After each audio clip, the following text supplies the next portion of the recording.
do the large developers in our area have too much power?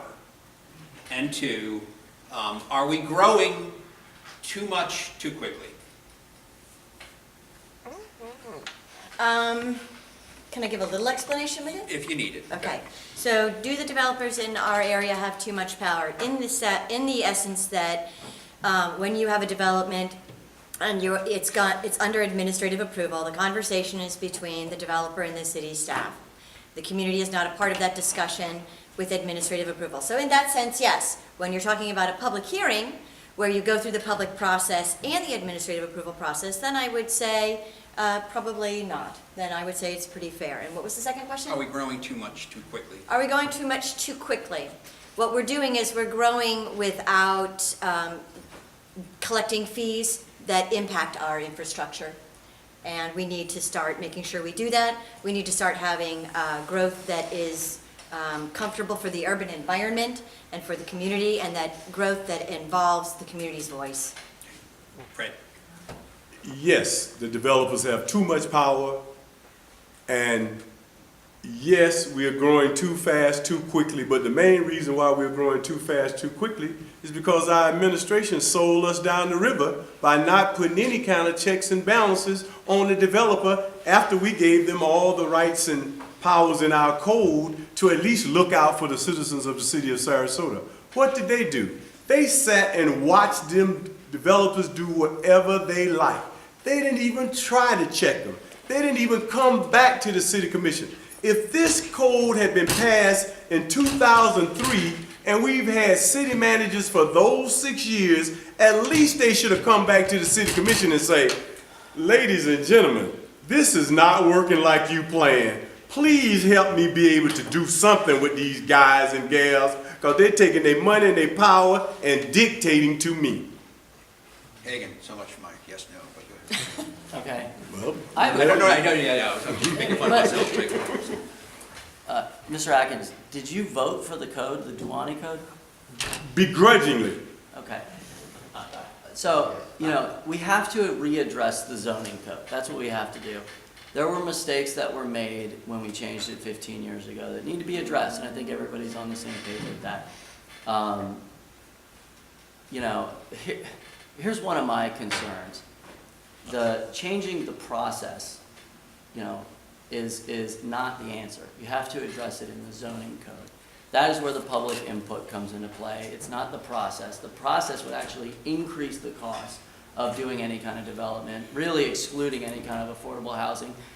And not only that, what the problem also is that you'll be left with only the biggest developers to come in who do not live in this community.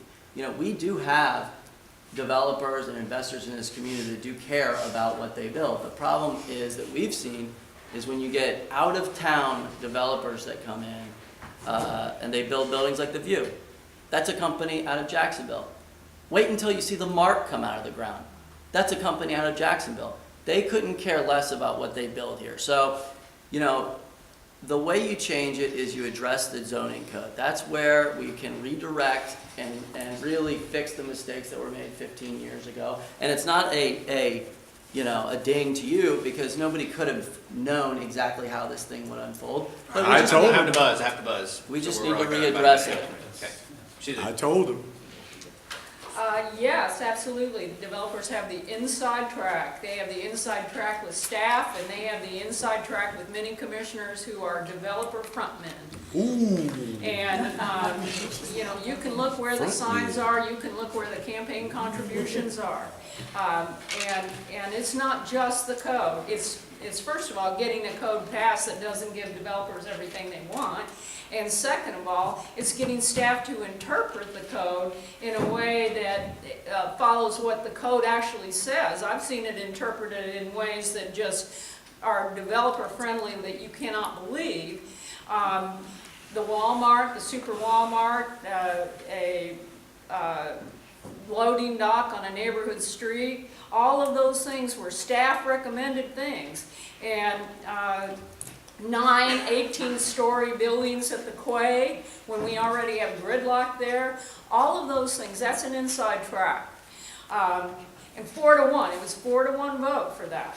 And then Are we growing too fast? You bet. We're growing so fast we can't keep up with infrastructure, and that's the real problem.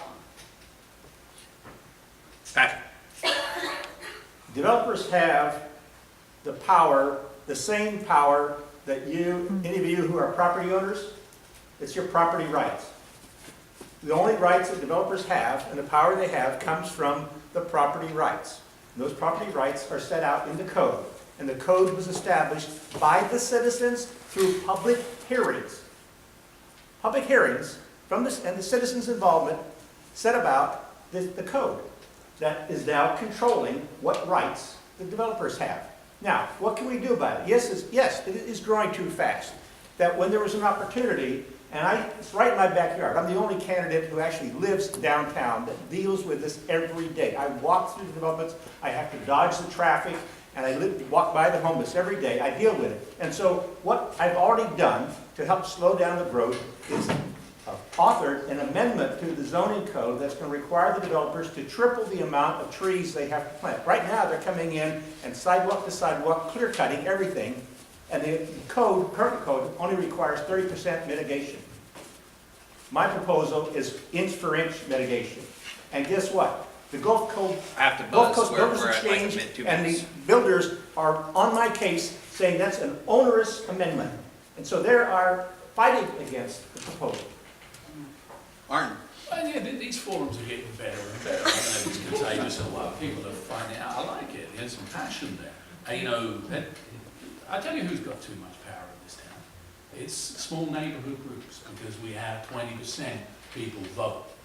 That's who has too much power. Now, we're talking about money, right? 85% of the money, and yes, I spend more than everybody else put together, but so what? It's my money. Because 85% of the money that I put in my campaign is my money. 100% of Susie's money is from those little neighborhood groups. 100%. You talk about special interests. How much more of a special interest could you get? Members of STOP, members of this, members of that, neighborhood coalition that, neighborhood coalition that. The reality is she's bought and paid for, not me. Miguel? I agree with Hagan about hiring local developers. You know, when you have out-of-towner developers, someone that's not local, they don't really understand the unique look and feel of Florida. If you spoke to somebody that came in here and built a house, they lived upstate New York, versus somebody that's been living here their whole life, they're certainly going to tell you that there's a big difference between the two buildings. But the people come in here and they try to force their type of style into the city. And the Sarasota has its own style we need to abide to. As far as developing power, I don't, you know what, I think that they probably do have too much power, simply because it seems like they operate as an oligarch, and the public's opinion is you know, lost in a bunch of paperwork. So, you know that's the difficult thing, because the developers want the public opinion, they do. But they don't want, you know, we don't want to just give them all sorts of power and just ignore it and just say, here, you take care of it. You build whatever you want, you know, because I think there should be some cooperation. As far as the city's growth is good unless it's cancer. You know, and so city growth is good because it brings in money to the city. We just need to match that to make sure that the youth and you know, they get jobs, and that this growth is not concentrated to the top. That's my concern, that the growth needs to be not a pyramid, but a rectangle. Thank you, Michael.